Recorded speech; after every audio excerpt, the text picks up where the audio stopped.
Good evening, ladies and gentlemen. Welcome to this 39th edition of Through My Eyes with Professor Bolaji Akinyemi. As usual, it promises to be an exciting time, and we thank you for joining us. We are live across all the platforms: Facebook, YouTube, Instagram. Do share the links, invite your friends to join us in the session this evening. Prof, you're welcome to the program again, as usual, sir. Thank you very much. I'm happy to be here and I'm looking forward to interaction with, as usual, our esteemed participants in this program. Um, Prof, I said this some time ago, but some of your views are starting to sound very, very prophetic. Uh, because it's almost as if you are looking into this ball and you are able to predict what happens. The world has been thrown into uh, a frenzy, I would say, with what has happened at the interview between Harry, Meghan, and what's going on with the monarchy in the United Kingdom. And last week you touched on this. Almost feels like they were reading from a script you maybe even put together. Prof, how do you react to that interview? Well, um, well, like probably everybody, I think they said about 14 million people. I may be wrong about the latest figures. Have watched that program, and I suppose, like all the 14, I was sitting on the edge of my chair, um, upset at times, um, laughing at times, but at the end of it all, I felt rather sad, um, but not surprised. Don't forget that off and on, I've lived in Britain for donkey years, schooled there.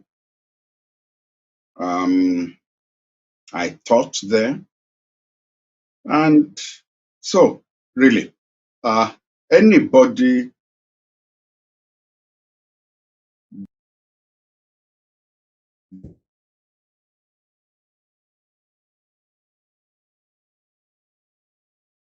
press will not be surprised at the charge of racism leveled against the British society and against the what she called the firm. Um, you know, Europeans may not catch on to the deliberate use of that word firm, but nobody with an American background or who's lived in the United States will miss the significance of the word firm because it refers to the mafia. And there's nothing good that can be said about the mafia. It's evil, it's murderous, criminals, and what have you. So when she used that word firm, I cringed. But she wasn't using it to refer to Her Majesty, the Queen, or Prince Philip. She was referring to the cabal that runs Buckingham Palace. The civil servants, the legion of what have you, whose job, who they see their job as to protect the queen, even if that means treating her like a prisoner. And Harry was quite right that even her father and her brother are prisoners within that establishment. You must have no views of your own. You must have no thoughts of your own. They decide. I mean, what kind of an establishment would a grandson have to book a servant to see his grandmother? I don't understand it. And I don't think there's any family, I'm sorry to say, that is run that way. And yet, this, this whoever it is who runs her appointments diary can just knock on her office door and go in. But her grandson cannot do that. He has to go through this appointment secretary to see his own grandmother. He cannot walk in while she's having breakfast by herself or with Prince Philip. He cannot. What kind of an establishment is that? And it also means they can indulge in character assassination, and they are not allowed. When I say them, the royal family is not allowed to talk back. Only again, the farm, those civil servants, the courtiers, the royal courtiers are allowed to decide what goes out or what doesn't go out. And when you sit there and you listen, and I was in England during part of that period, and you saw the lies that were being told, and obviously from within the palace, leakages of a character assassination on Meghan that was being leaked to the press, and nobody corrected it. She herself gave 2 or 3 examples. They said she made Kate cry. She said, whereas it was Kate who made her cry, she wasn't allowed to correct it, and presumably Kate herself was not allowed to correct it, and the palace will not correct it. Then when they said, oh, she was bullying her staff, she couldn't make any correction, and the palace will not correct, will not make any correction. And I remember very well.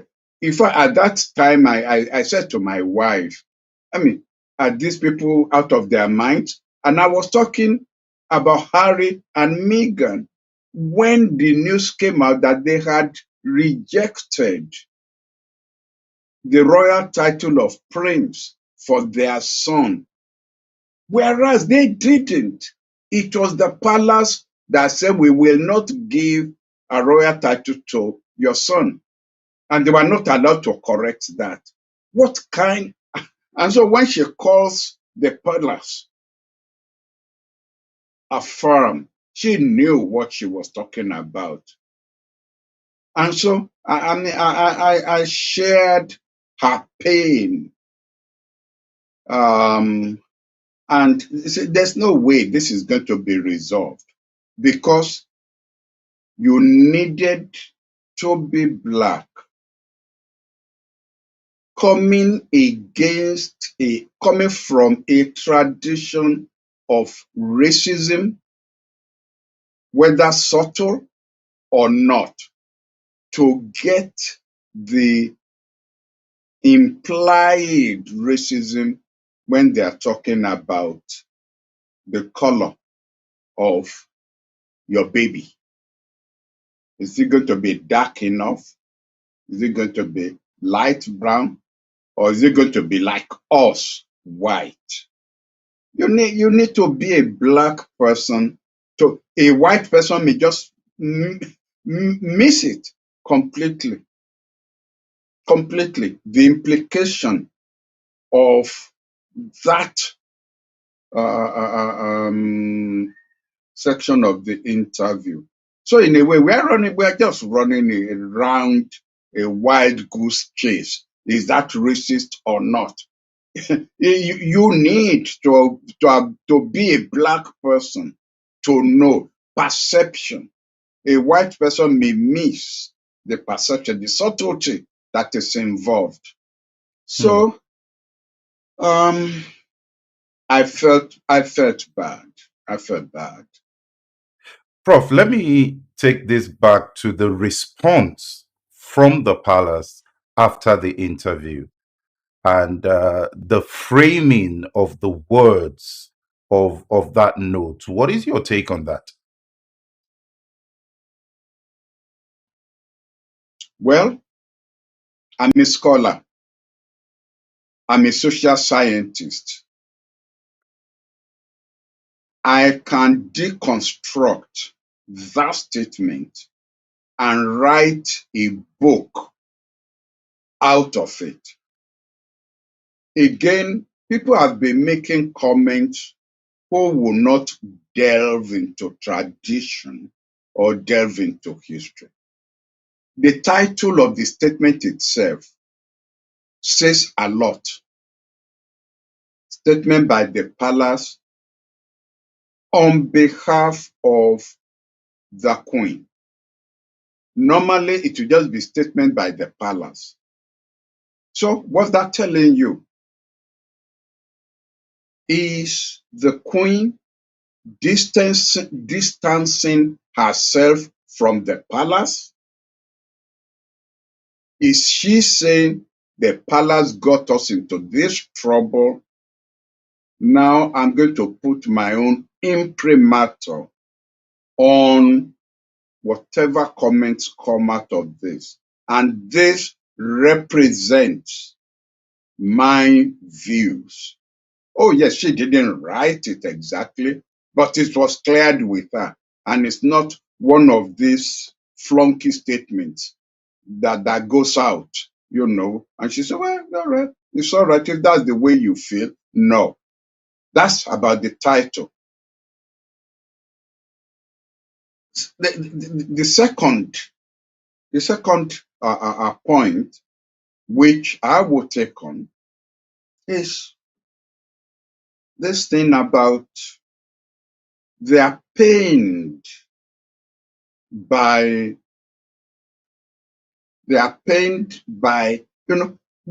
that's been very, very clever about the way the first paragraph was worded. They didn't say they are not aware of the pain that Meghan and Harry went through, but that they were not aware of the extent. Well, that's a very nebulous concept. Not aware of the extent, because you need to have been living on the moon not to know what the the Sun or the Daily Mail or whatever else represents what I will call the gutter press of the British media, what they were writing about Meghan from the day they announced their engagement. I still remember that big capital headlines, moving from, is it Compton? Anyway, there is I suppose, an area in London that is the ghetto to the palace. This girl didn't come from the ghetto, for Christ, for crying out loud. Didn't come from the ghetto. I don't want to run anybody down in this interview, but she didn't come from the ghetto. And yet that was the title, with which an engagement by a young couple was greeted by a section of the British press. Surely they can't say that. Even if they don't read the press, don't they have a press secretary who could bring it to their attention that this is the way the press is starting to treat this girl? Unless the press secretary himself thinks, well, there's nothing wrong with the way the press is treating Megan. And that's why you didn't come to tell the queen. But anyway, craftily, I mean, carefully crafted by saying they were not aware of the extent of her pain. Well, both of the, I mean, now to talk about recollections differing. Both Harry and Meghan said they alerted the royal family and the farm about their pain. I don't know whether you recollect when they finally issued the statement from Canada that they were withdrawing. There were this series of meetings between Harry, Her Majesty the Queen. I'm not sure if Prince Philip was there, but Charles was there. William was there. What did they talk about? If not the pain that this couple were going through. And to say you were not aware of the extent, well, I will now throw the word back at them that perceptions differ and recollections then differ. Because if you didn't, from those talks that lasted about 2 or 3 days, if you then it didn't strike you what they were going through, then I don't know, what struck you. So I mean, I will, and then this thing about recollections differ. What does that mean? Hmm? No, really, what does that mean? Does that mean there was a third person in the room when this conversation about the skin color was held? Let us assume, for the purposes of this discussion, let us assume that the third person in the room was a personal assistant, a civil servant. Do you expect that civil servant to say, Prince Charles, you are lying, you said it? Or Prince William, you are lying, you said it? Or Kate, you are lying, you said it? Do you expect that? Now, supposing the third person in the room was the wife of Charles, do you expect Camilla to say, Charles, you said it? Or suppose it was Kate, do you expect Kate to tell William, you are lying? So, what do you mean recollections differ? The person you said it to said this is what you said. So, that's again being clever with words. And then finally, I'm just, skipping analysis. The Yes, sir. third and final lesson thing. Harry, Meghan, and Archie will remain valued members of the family. Which family? You didn't give Archie a title, and yet you leaked it that it was Harry and Meghan who didn't want a title for their son. What family then are you talking about? Number two, you said, or they said that the boy was not going to have a security detail.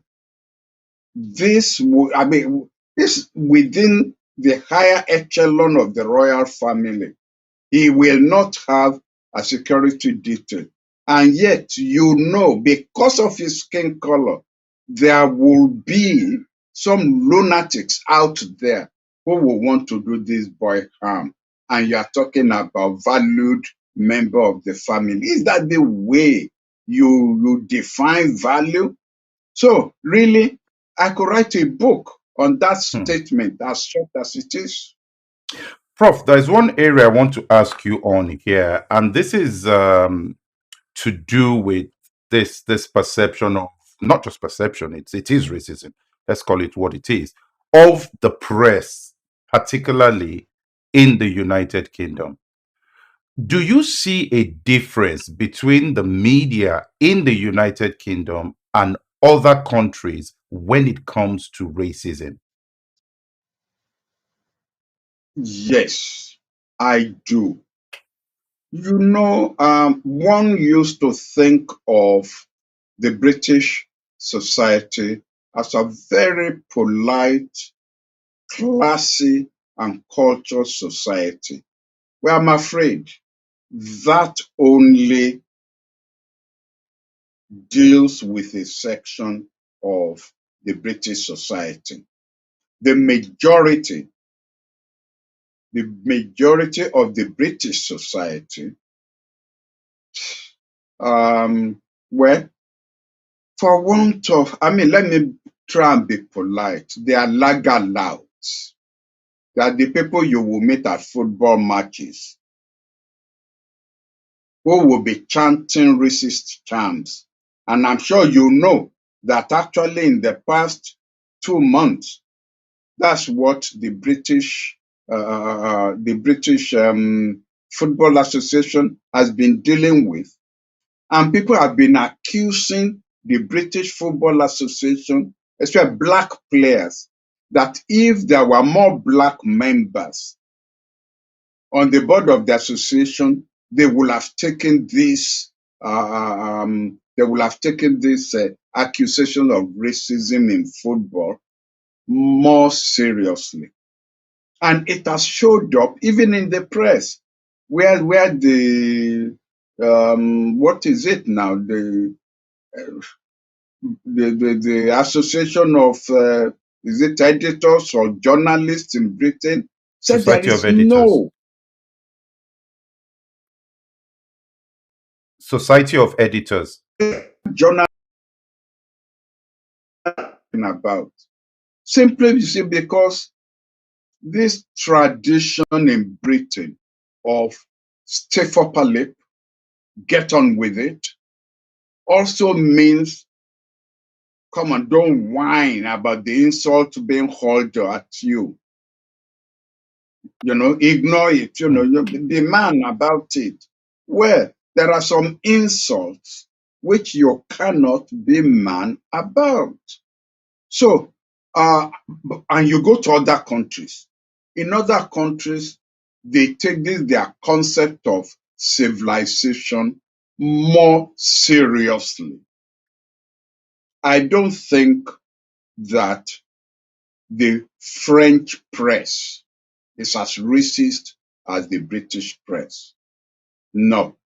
I don't know about the Italian press actually, but definitely not the French press. And because of the history of Nazism in Germany, they will not be allowed to come out openly and be racist, irrespective of what they may be muttering under their mustache. They won't come out. And in the United States, in spite of the First Amendment, which guarantees the freedom of speech, frankly, the American press, there may be a fringe in the American press that will be as racist as the Sun or the Daily Mail or News of the World. These were people, do you remember, who were tapping people's phones? Did anybody go to prison over that? Yeah. And yet that was a breach of people's privacy. Oh, it was all then managed among the upper class, and people, that particular newspaper went bankrupt and nothing else happens. They wouldn't get away with that in the United States, mm, nor in Britain, nor in France. You tap people's phones and you blackmail them on the basis of the information you were collecting from me. They even tapped the phone of Prince Charles. And that's what Harry was talking about, that even his own parents, you know, are prisoners of the system. What, I mean, apart from a slap on the wrist, what could Charles do? They tapped his phone. The press tapped his phone, the right wing press, and they got away with it. mm. Prof, let me ask one last question before we leave this point.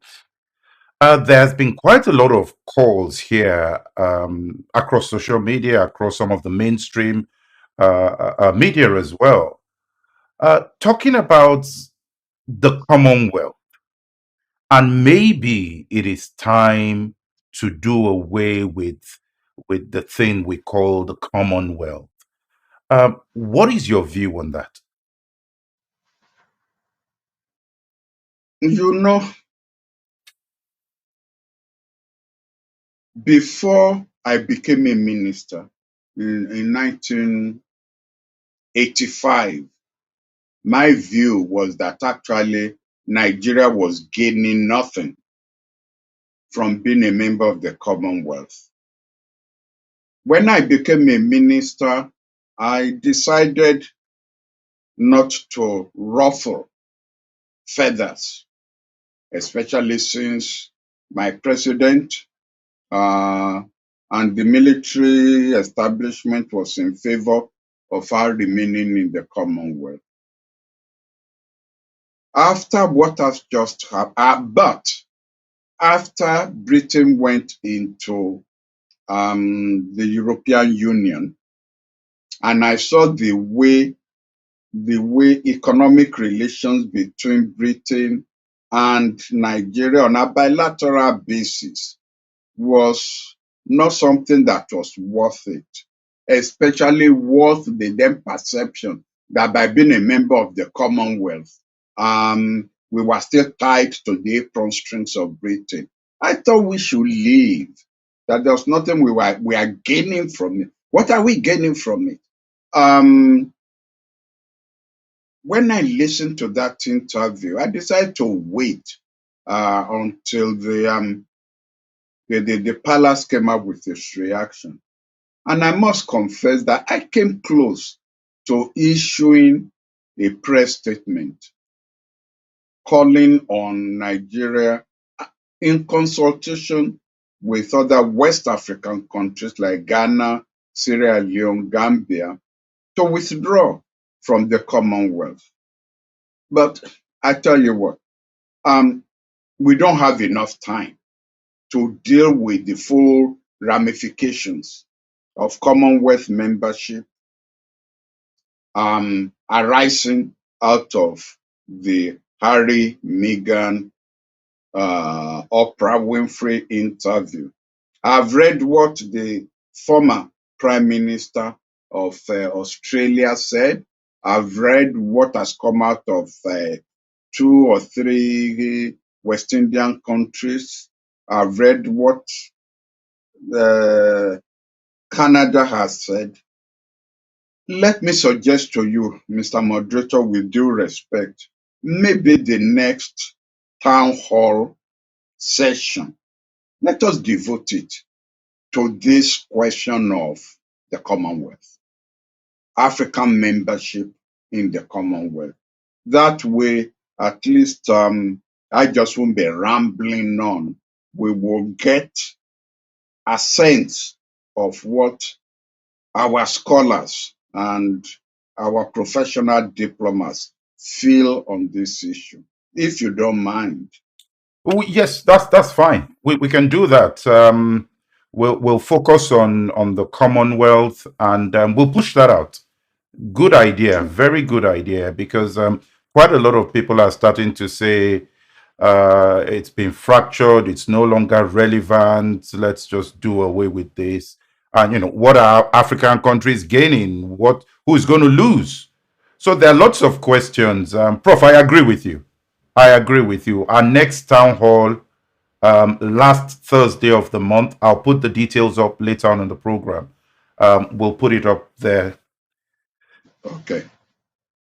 Thank you for that, Prof. That is a very fantastic suggestion there. Let's move to Yeah, the well, United States. Let's move to the United States. What we're seeing, Prof, is the G20. We knew about that. Then it became, we saw G7. They would again go away, they meet. Now, there is something else that one may call G4, even though they're calling it a Quad Summit. President Joe Biden joining Australia, India, and Japan. What are your views on that, Prof? well, in diplomacy, we don't call a spade a spade. So we'll settle for G4.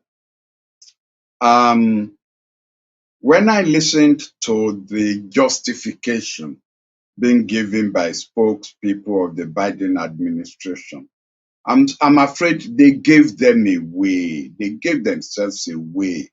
Of course, often the spokespersons are not really dyed-in-the-wool diplomats, so they tend to speak more bluntly than perhaps they intend to be.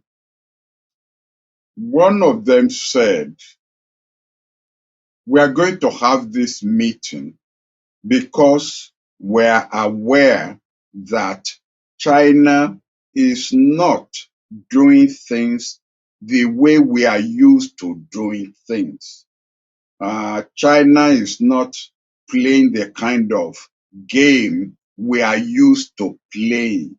And I say, why should they? You created a world system based on your power configuration, your power base. You were the top dog. So you created a world in your own image. Now you have an upcoming power. Of course, you don't expect that upcoming power to play with your rules in order to sustain the world as you want it, or the way you are, the world you are used to. They also will want to create a world in their own image, the kind of world which they would like to. So, to that extent, they've given the game away that the G4 is going to target uh, Chinese visions and Chinese aspirations in the Southeast Asian zone. Now, there's nothing wrong with the United States and people who see things the same way they see it in the Southeast Asia trying to do that. That's diplomatic game. Nothing wrong. I mean, if I were the American Secretary of State, I would be proposing that. That's a pushback, and you are allowed to do that. But the important question is, how successful are they likely to be?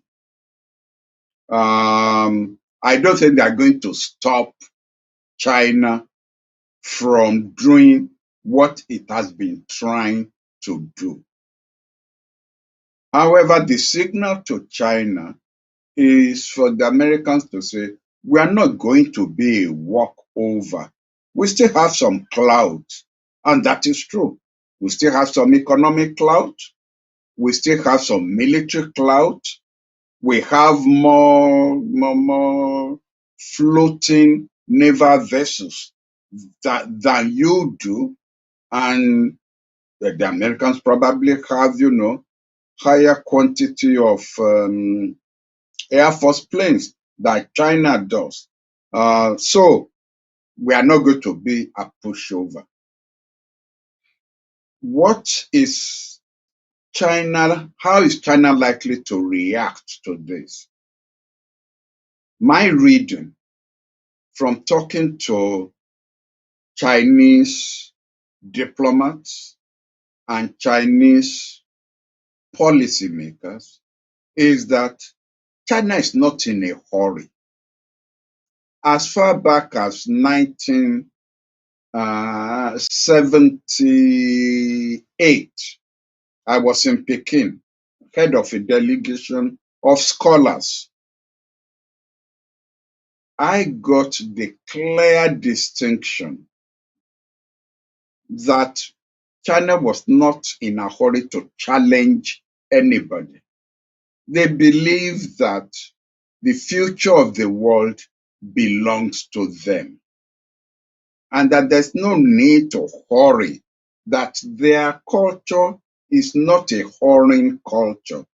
In fact, I remember one of them saying to me, he spoke fluent English at that time. I remember him saying to me, we've been at this game for centuries. There was a time we were on top of the world. Through colonialism, we lost it. But we'll wait. We will be on top of the world again. It may take us 100 years, but we will be there. Therefore, we are not going to panic anybody or rush anybody into a competition that we may need to pay a higher price that we would normally pay for it. I do concede that the diplomacy of the present Chinese leadership has changed from the, Mao Zedong, Chu Enlai diplomacy. They are now more abrasive, more perhaps now more they are less laid back than they were in the 70s and in the 80s. But I still don't believe that China itself will allow a confrontation with the United States to get to the point where a hot war may ensue. I don't think so. Uh, but Prof, do you And, also, and yeah? sorry, let me add this. We will be making a mistake if we just concentrate.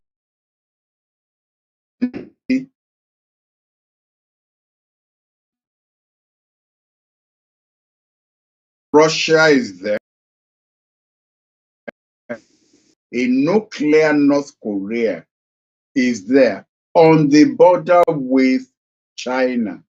China is going to be uncomfortable with these two. So therefore, really, it's a complex game. It's not going to be a football game of two parties. It's more likely to be, Olympics, 440 relay race, where it's not just two of you. Two teams. You may have about 6 teams or so doing the relay. Thank you for that, Prof.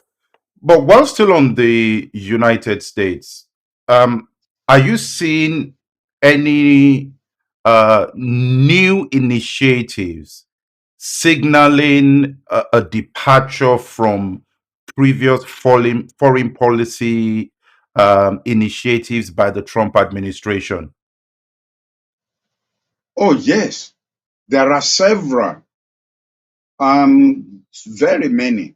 Within the first few days of coming to power, he fulfilled the campaign promise of getting back into the Paris Accord on climate change. He fulfilled the promise of being prepared to dialogue with the Iranians on that Iranian nuclear deal that Trump walked away from. He walked back into the World Health Organization.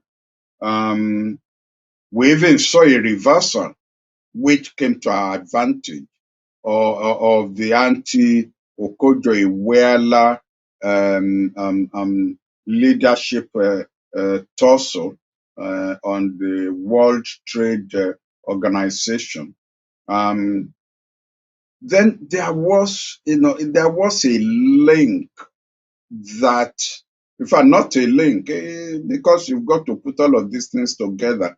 Before Trump left, he declared the Hutu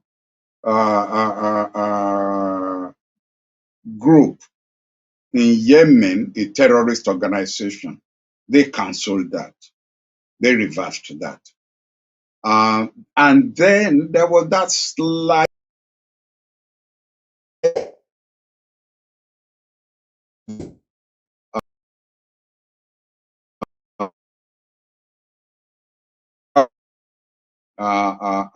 in Yemen. And now, I think it was today, the full statement then came out that they will no longer supply weapons. They will no longer be part of the Yemeni war, but that instead they are prepared to play a role to de-escalate that war and use diplomatic means to resolve that situation. Whether they will succeed or not, I have my doubts.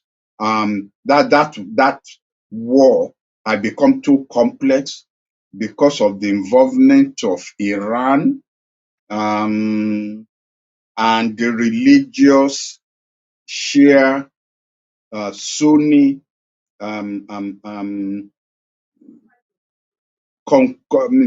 the Shia Sunni confrontation using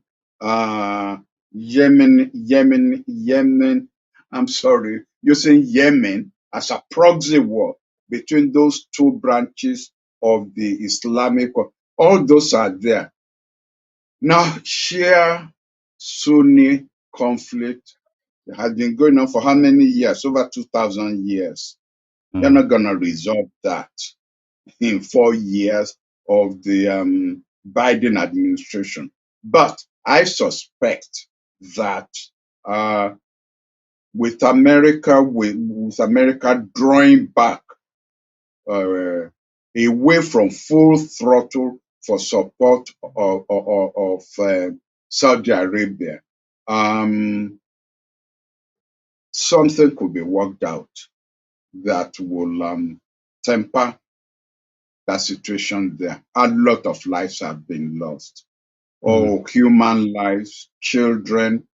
It just reminds me of the Nigerian Civil War, Kwashiorkor. When you look at the emaciated children in Yemen, it bothers me. It bothers me.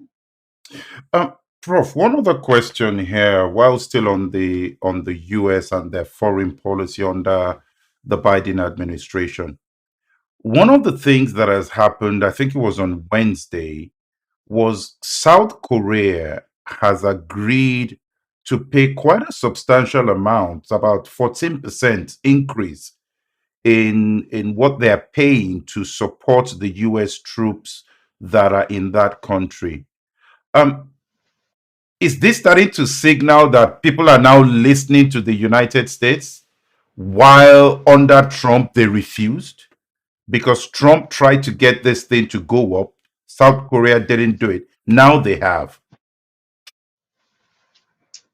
Even though we've associated the demand for increase in contribution to the sustenance of troops to Trump, actually from the time of Bush the elder or the father, every American administration has been asking for countries where their troops are based overseas to increase their contribution.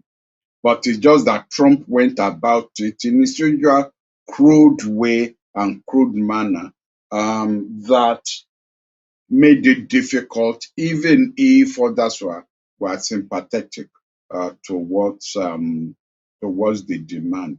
So I'm not surprised that South Korea has decided, even before it becomes a major issue, with the Biden administration, to increase or to offer to increase their contribution to the expenses of keeping American troops in South Korea. And I can understand why the South Koreans will do this. Earlier on in this program, I made reference to the fact that North Korea was going to become a nuclear power. Now that raises the level of danger to South Korea. And to that extent, the American troops in South Korea represent both a cover for the South Koreans, as well as, of course, a stretched out expansion of American troops into that area. So it's a mutually beneficial program to both countries. And the higher the danger level to South Korea rises, the more South Korea will be prepared to pay more of the protection that they get from the United States. And I expect that NATO will follow suit, because again, Russia is becoming an active bear in the North Atlantic area. So I won't be surprised if, again, before it becomes an issue between NATO and the Biden administration, that they themselves will voluntarily offer to pay more contribution for the presence of American troops in Europe. Thank you for that analysis, Prof. Let's pick one local issue in the United States, and then we move on. And that is the passing of the COVID relief package, the bill. Number one, very narrow margins in the passing of that bill. What's your take on that? Did you expect it to be something that they were going to be open to, and there would have been more consensus in pushing this across? Or was this outcome what you expected? If you go to our program right after the election, you will recall that, in fact, my warning to Biden is, don't let the Republicans derail you. They won't play ball. They may drag you out on having talks, negotiations, until you run out of time, or until the American people start to say, hey, wait a minute, we voted for you, Mr. Biden, and what games are you now playing? I want him. And I'm glad that again I've been proved right, that there's nothing he will do that the Republicans will play ball with him. Having said that, let me say, however, that I'm surprised. There were about 4 Republicans that I thought were in the moderate middle of the Republican Party, who would cooperate with him. In fact, there are more than that now, because how many Republican senators have now said they are not going to run in the next election that they're going to retire. I would have expected these ones, to be more reasonable, because this is the biggest package since probably Lyndon Baines Johnson's Great Society program. That's in the 60s, in addressing and trying to raise the poverty level of the American workmen. And to think that, and surely, there must be workers in every state in the United States. And to think that the Republicans didn't find any of these packages worth their support. I hope that the Democrats in the elections in 2 years' time are going to remind the whole world, not just the Americans, that the Republicans voted against this package, especially at this time of the pandemic, when Americans had lost millions of jobs. Millions of Americans, were not able to pay their rent. There are people who couldn't put food on the table. It's mortgages, were way behind payments, and yet they didn't matter to the Republicans. And yet, if you say you are going to pay money or some kind of subsidy to, blue chips companies on the stock market, all Republicans will line up and vote for that.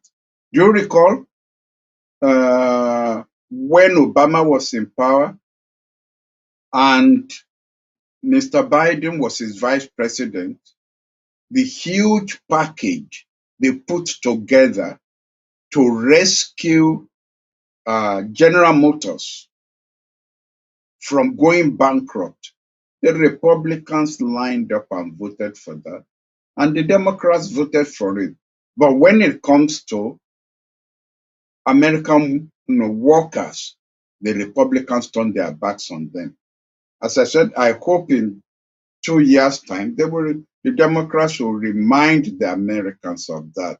But it surprised me that not one single Republican, not one single, whether in the House or in the Senate, voted for that package.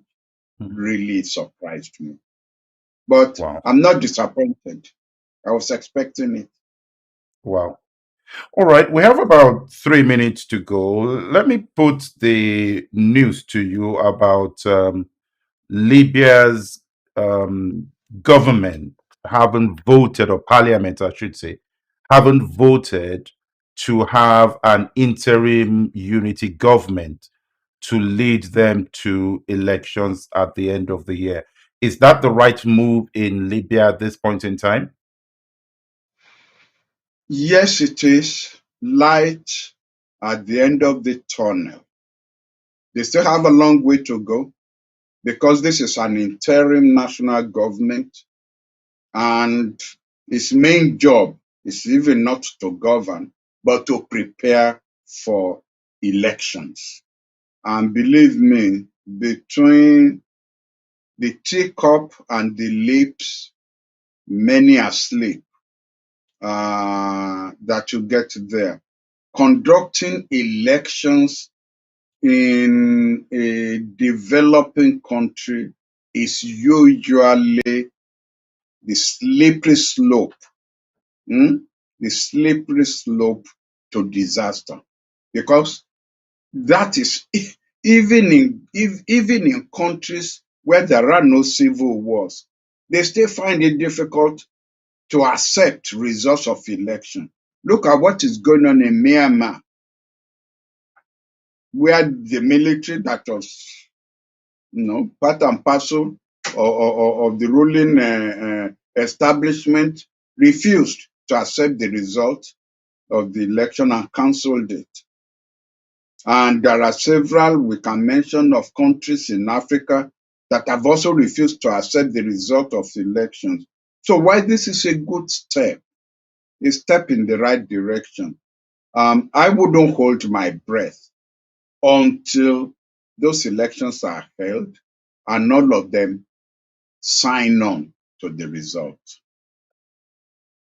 Thank you very much for this evening, Prof. It's been amazing listening to your analysis. And just to our viewers, thank you so much for being there this evening, as usual.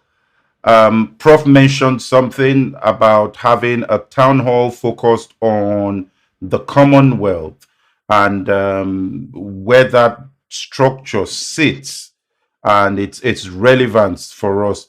And we will be dealing with that on the 25th of March. And I'll just put the details up there on the screen. If you want to be part of the town hall, please send an email to info@thruMYeyes.com, and we will assess all the requests that come in. The difference with the town hall is that you put your questions directly to the prof and we'll get the dialogue going. Is the Commonwealth still relevant to Africa? Is it still relevant to other parts of the world? Please, we look forward to you joining us on the 25th. We will be here next week as normal, but the 25th will be a town hall session.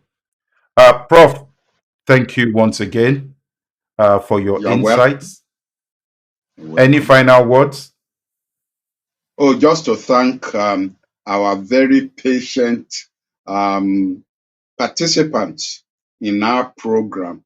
From the things you sent to me after the program, I could tell the influence of our participants on the texture of the questions you posed to me. I appreciate those questions. I thank them. Thank you. And Prof, I'm not sure I've really mentioned this, but I think we are now being seen at almost 15, 20 countries. People are revisiting the content of this program, and the numbers are just climbing. So thank you for your time, Prof. You're welcome. And to our viewers, thank you. See you again next week.